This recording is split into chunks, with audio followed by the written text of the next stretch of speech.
आता खबर विस्तारान.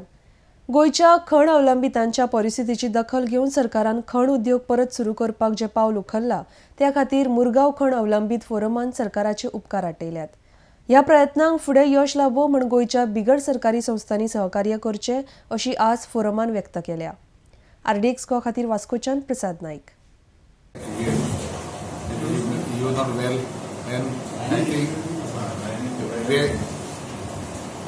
On a proper track right now.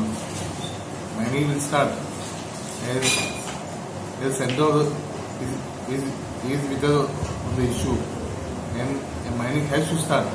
In time when he has gone to court, his issues were not so much as environmental or the issues. His main issue was a technical issue that the government should have gone in for a fresh renewal and not they should have not gone in for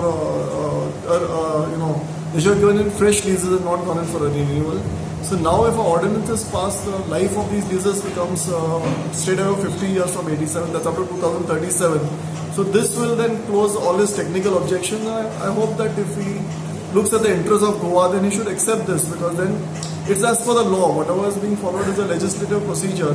So I feel that the NGO also should take in mind that mining is creating so much employment, and his environmental concerns have been addressed with the cap being set on mining and the hours and everything.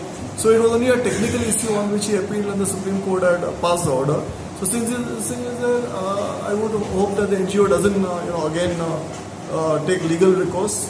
We are totally unemployed. That includes about 4 workmen on each launch, and plus we and our families.